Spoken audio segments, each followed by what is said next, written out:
Namaku? Tidak. Pengecualian untuk kali ini. Aku adalah seseorang yang tidak memiliki nama. Kalau nama dari ibuku sih ada. Tapi si naratornya ingin agar sensasi dari film yang bergenre horror thriller ini lebih mendalam. Makanya aku dijadikan seorang pemeran yang tidak memiliki nama. Supaya terasa lebih misterius, demikian penjelasannya. Aku memiliki karakter yang tenang, misterius tentu saja, dan sangat profesional. Akan aku jelaskan seiring berjalannya cerita. Kali ini aku akan menceritakan sekaligus memperlihatkan sebuah kejadian yang terjadi pada diriku ketika memberi pelajaran atau di sini lebih tepatnya hukuman bagi orang-orang yang suka mencari masalah dengan orang lain. Namun karena bertemu dengan diriku adalah kesalahan terbesar mereka.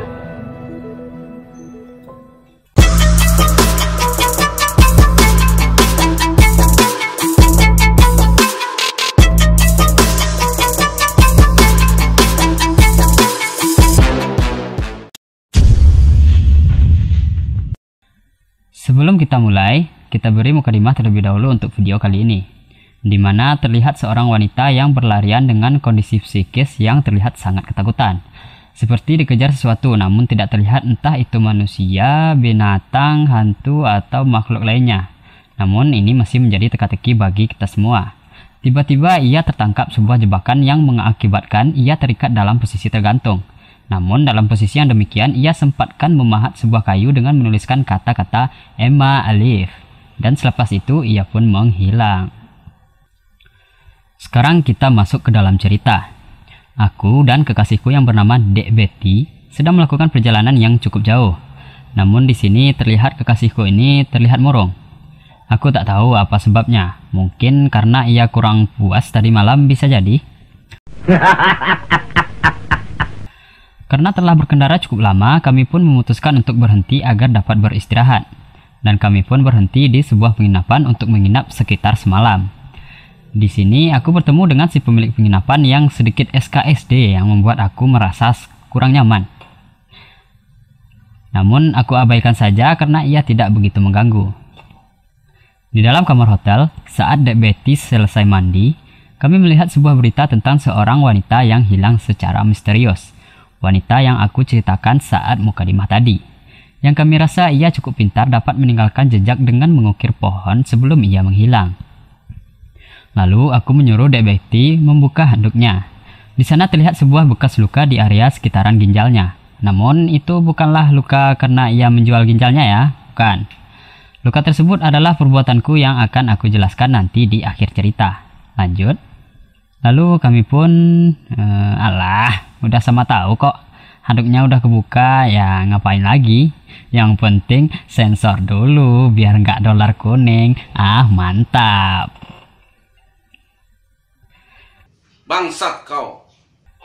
Selanjutnya di lain tempat, kita perkenalkan dahulu Om Hawk, sang leader, si Flynn sebagai si pengacau, Bang Ethans sebagai wakil leader, Danny sebagai anggota, dan satu lagi Tamara juga sebagai anggota. Kita lanjut. Mereka berlima tertangkap basah sedang mencuri sebuah rumah. Karena si pemilik rumah yang dari informasinya sedang liburan, pulang ke rumah lebih awal dan mendapati rumah mereka sedang dijarah. Melihat hal ini, Om Hawk langsung menghampiri si pemilik rumah untuk menjelaskan secara baik-baik. Namun sigapnya si pengacau Flynn langsung menembak si pemilik rumah hingga semuanya meninggal di tempat.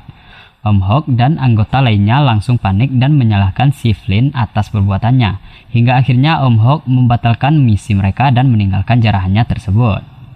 Beralih lagi pada diriku. Aku dan Dek Betty yang merasa kelaparan pergi untuk mencari sebuah tempat makan dan menemukan sebuah bar. Disinilah awal muawal aku bertemu dengan Om Hawk dan komplotannya. Saat aku tengah makan berdua bersama Dek Betty, Om Hawk dan komplotannya memasuki bar dengan muka kusut karena misinya yang gagal. Tiba-tiba si Flynn pergi ke arah kami dan duduk di meja kami. Ia menggoda Dek Betty di hadapanku. Kebayangkan perasaanku gimana?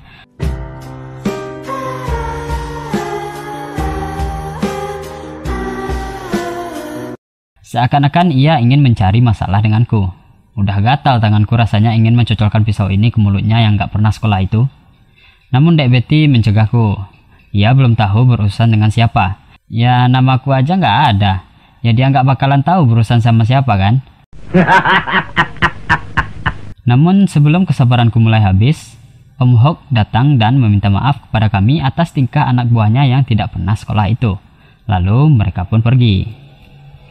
Malam harinya saat perjalanan pulang ke penginapan, tiba-tiba seseorang yang mengendarai motor memecahkan kaca mobilku hingga aku pun hilang kendali. Dalam keadaan setengah sadar, aku melihat bahwa itu masih orang yang sama. Siapa lagi kalau bukan si pengacau Flynn. Ia menyekap kami di sebuah pom bensin tua yang sudah tidak terpakai. Ketika aku dan Dek Betty tersadar, ternyata di sana sedang berjaga Bang Ethan. Ia mengancamku dengan mengarahkan sebuah pisau ke leher Dek Betty. Dari kilatan pisaunya aku tahu itu sangatlah tajam. Dek Betty meminta maaf kepadaku. Aku tak tahu apa maksudnya itu. Dan tiba-tiba, Dek Betty dengan sadar dan tanpa paksaan orang lain langsung memanfaatkan pisau mengkilap yang dipegang oleh Bang Ethan untuk menyayat lehernya sendiri, hingga ia pun langsung meninggal seketika. Melihat hal itu, jiwa setanku langsung bangkit. Mereka berurusan dengan orang yang sangat salah. Aku langsung melepaskan tanganku dari borgol dan memukuli Bang Ethan. Sekali pukul, ia langsung terpana kesakitan. Badan doang gede, ternyata lemah. Setelah perkelahian yang tidak sengit sama sekali, akhirnya Bang Ethan pun tewas di tanganku. Sementara itu, si Flynn yang mencuri mobilku langsung mencari benda berharga yang aku simpan di mobil. Namun bukannya menemukan benda berharga, ia malah menemukan seorang wanita yang aku sekap di bagasi mobilku. Benar sekali, itu adalah Dek Emma yang dikabarkan oleh berita sebagai wanita yang hilang secara misterius. Memang, akulah penculiknya. Ia langsung mengeluarkan Dek Emma dari sana dan mereka semua menginterogasinya. Di sanalah Dek Emma mulai menceritakan seberapa psikopatnya diriku. Om Hok yang mendengar cerita Dek Emma langsung menghubungi Bang Ethan, namun tidak ada jawaban. Ya iyalah, kan Bang Ethan-nya udah mati kubacok tadi. Maka ia langsung menyuruh Denny untuk memeriksa keadaan Bang Ethan. Lalu ia pun pergi berdua dengan Tamara. Sesampainya di sana, mereka menemukan Bang Ethan yang tentunya sudah aku bunuh tadi tergeletak bersimbah darah di lantai. Di sana mereka juga menemukan Dek Betty yang juga telah tewas, namun mereka tidak menemukan aku. Mengira bahwa aku telah kabur, mereka langsung membawa jenazah Bang Ethan menuju tempat tinggal Om Hok. Sesampainya di kediamannya Om Hok, si Denny langsung menceritakan apa yang ia temukan dan menunjukkan jenazah Bang Ethan yang ia bawa nggak pakai logika tadi. Mengetahui hal itu, Om Hok emosi dong dan langsung menyusun rencana untuk membunuhku. Namun mereka semua nggak tahu tuh kalau sebenarnya aku bersembunyi di dalam tubuhnya Bang Ethan. I'm the real psycho. Om Hok langsung bertanya mengenaiku kepada Dek Emma. Dan Dek Emma pun menjawab kurang lebih seperti ini. Udah gua bilangin kan, dia itu psikopat. Lu aja yang pada bego nggak percaya. Sekarang kalian duduk manis aja nunggu giliran. Begitu katanya. Dek Emma yang ketakutan akan aku temukan kembali mencoba untuk melarikan diri dari sana. Namun langkahnya terhenti ketika ia membuka pintu. Di luar ia melihatku yang sekujur tubuhku bergelimangan darah Bang Ethan dan ia kembali masuk ke dalam. Aku pun mulai membersihkan diri seraya menyusun rencana. Aku telah membuat beberapa perangkap sebagaimana yang telah dituliskan di dalam naskah oleh si narator. Om Hok sebagai tim leader berencana untuk memburuku hingga mati. Ia mengajak anak buahnya untuk mengejarku. Namun saat ia baru saja membuka pintu dengan gaya yang cukup gagah menurutnya, sebuah tembakanku mengenainya. Sebuah panah bertali tepat mengenai bahu kanannya. Sehingga ia pun aku tarik ke dalam hutan. Anak buahnya yang tak terima langsung menembak-nembak tak tentu arah karena tidak mengetahui keberadaanku. Di sini si Denny terluka karena terkena salah satu jebakanku dan setelah itu aku meledakkan mobil mereka. Om Hok yang telah aku dapatkan tadi langsung aku interogasi. Dan ia memberikan semua informasi yang ingin aku ketahui. Dan ketika ia kurasa sudah tidak berguna, maka aku memasukkan ia ke dalam mesin penggiling daging dengan posisi kepala terlebih dahulu, hingga akhirnya ia meninggoy. Di dalam markas Om Hok, terdapat 5 orang yang masih tersisa, termasuk Dek Emma. Sepengacau yang terlihat tenang-tenang saja seperti tak ada yang terjadi, mungkin perannya memang demikian. Si Dani yang sudah sekarat karena terkena jebakanku, Tamara yang masih sehat mencoba mengobati si Denny, Dek Emma, dan terakhir, nah ini. Entah siapa namanya gak perhatian dari tadi yang merupakan anak si Om Hok. Situasi di sana malah bertambah kacau. Anak Om Hok yang ternyata bernama Amber, tapi bukan Amber penampung hujan, malah berkelahi dengan Tamara. Di tengah perkelahian mereka, aku mengirimkan sesuatu pada mereka. Sebuah kantong aku gantung tepat di luar pintu masuk markas mereka. Ketika si Flynn yang muak selalu diselimuti ketakutan menantangku dan menendang kantung tersebut, saat itulah daging yang berkuahkan darah berceceran di lantai. Benar sekali, itu adalah daging Om Hawk yang sebelumnya aku giling dengan mesin. Melihat kejadian tersebut, mereka pun mulai putus asa. Denny dan Amber berencana kabur dengan sebuah mobil yang masih tersisa. Namun lagi-lagi si narator berkata lain. Mobil yang sebelumnya tidak apa-apa tiba-tiba saja tidak mau hidup. Di sanalah aku memulai aksi selanjutnya. Si Denny yang sedang mencoba memperbaiki mesin akhirnya mati. Melihat hal itu, Tamara langsung berlari ke hutan mencoba kabur dariku. Namun ia akhirnya tersungkur saat terkena lemparan celuritku yang tepat mengenai dadanya. Main-main sama psikopat ya gini. Si Flynn dan si Tamara yang juga panik mendengar teriakan si Amber sebelum kematiannya, juga mencoba kabur dengan mobil yang masih tersisa. Di sana si Flynn menemukan si Denny terkapar, namun tiba-tiba ia kembali bernafas. Melihat si Denny masih hidup, si Flynn malah menginjak leher si Denny supaya ia tetap mati. Oh alah, teman kok gini amat ya. Beruntung perbuatannya disaksikan oleh Tamara, dan si Denny pun dapat diselamatkan. Mereka berempat termasuk Emma langsung mencoba kabur dengan mobil tadi. Di tengah jalan mereka malah menabrak si Amber yang sedang berjalan tertatih-tatih, yang ternyata masih hidup, namun sekarang tentu saja sudah meninggal. Aku pun berusaha mengejar mereka, namun tiba-tiba di tengah jalan aku malah diberi tumpangan oleh para pemuda yang sedang lewat. Si naratornya mikir apa ya bikin skrip gini amat? Lanjut dah. Si pengacau Flynn dan yang lainnya ternyata kabur menuju penginapan aku dan Dek Betty sebelumnya. Di saat akan membayar, betapa bodohnya, ia malah menggunakan kartu kreditku yang sempat ia curi sebelumnya untuk membayar penginapan. Si pemilik hotel yang SKSD tadi dan sempat mengenaliku dari nama kartu kreditku langsung melapor polisi. Hingga polisi pun datang ke sana dan meminta identitasnya. Namun ternyata si Flynn tidak jauh berbeda denganku. Ternyata jiwa psikopat juga tertanam dalam dirinya.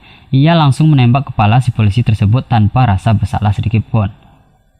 Aku yang telah sampai di sana langsung mencoba membunuh Tamara yang sedang mandi tanpa busana dengan mencekiknya hingga tewas.